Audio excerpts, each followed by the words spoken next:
Japan's Tsuyoshi Fujita cut his teeth on the competition at Grand Prix in Taipei and Kyoto before becoming the first player from Japan to reach the top 8 of a Pro Tour. That happened in Tokyo during the 2001 season, where he faced off against a fellow Hall of Fame inductee in the finals of that event. Tsuyoshi has made the top 8 of a Pro Tour 3 separate times, reaching the finals twice. As a Grand Prix competitor, he has played in the top 8 a dozen times with 2 wins and was the captain of an All-Star Nationals team in 2004. A renowned deck designer, Tsuyoshi can be counted on to bring an exciting take to any constructed format. From his winning Goblin Bidding deck from Grand Prix Bangkok that transformed the standard format in its wake, to the startling top 8 with a Sneak Attack deck in Seattle, to his Rareless Rats deck from the 2006 Invitational, to the Pro Tour Kobe winning Big Red deck as played by Masashiro Kuroda.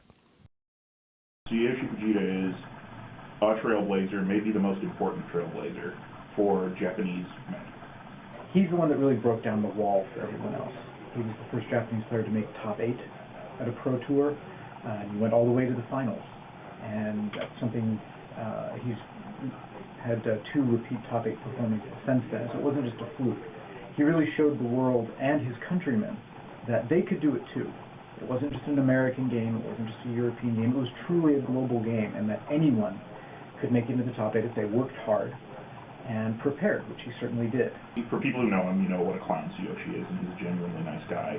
My Tsuyoshi story has to do with the Magic Invitational in LA, I think a couple of years ago. We took all the players out to dinner, and we kind of we couldn't find a place to go. We finally found a place, and it was kind of nicer and upscale, and they put us up in this balcony with 5 tables, of, 4 or 5 people apiece.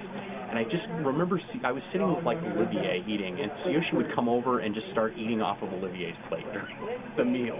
And what it showed me the camaraderie that a lot of these players had. And he always seems to have a smile. He seems to be a prankster.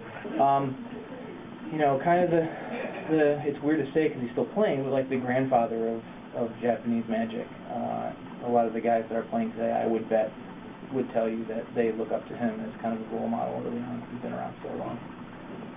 He presents himself so well. He's respected. He's intelligent. He's got that whole Japanese cool thing going on. His player cards. You do one of these. And I don't know what else can we still have. One of these. You can only be that cool for Japanese, and he executes it to a T.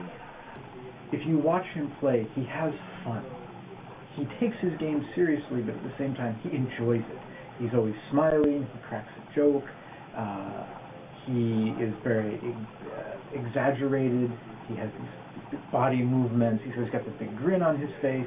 My biggest memory of Tsuyoshi was Grand Prix Seattle. Not the sexiest event in the history of the world, but it was one of the first times that a Japanese player had sort of made the cross-continental trip.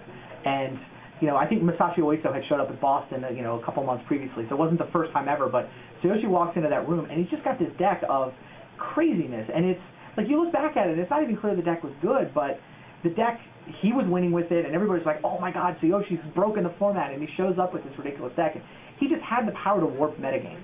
He would show up with a deck, and half the time I think he was kidding, he would just show up with decks he played an Invitational where he just said, I'm not going to play rares. I'm just going to play commons and uncommons. And he's playing to play in the finals of the Invitational in the last round. He just had this ability to win and to just see interactions and come up with decks that literally no one else had ever thought of. People should know how much of a nice guy he is.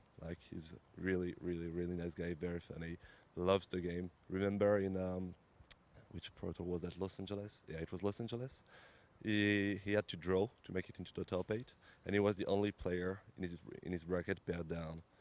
I went to tell him, Tsuyoshi, you're paired down, you have to play. He said, okay, it's fine. I love Magic. I'll play Magic. And I had never seen an audience more connected with a player.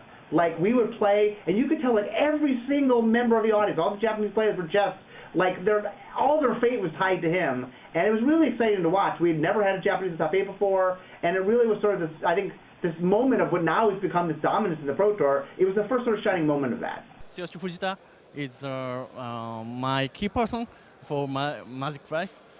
He made me mirroring block constructed deck, mono red, and he made me a champion of Pro Tour. And he always teach teach us about magic or deck constructing. You know, great guy. I love everything that he stands for. I mean, I really think he's one of the things that really makes me happy to have been associated with the Pro Tour, to see a guy like that really come into his own as a competitor.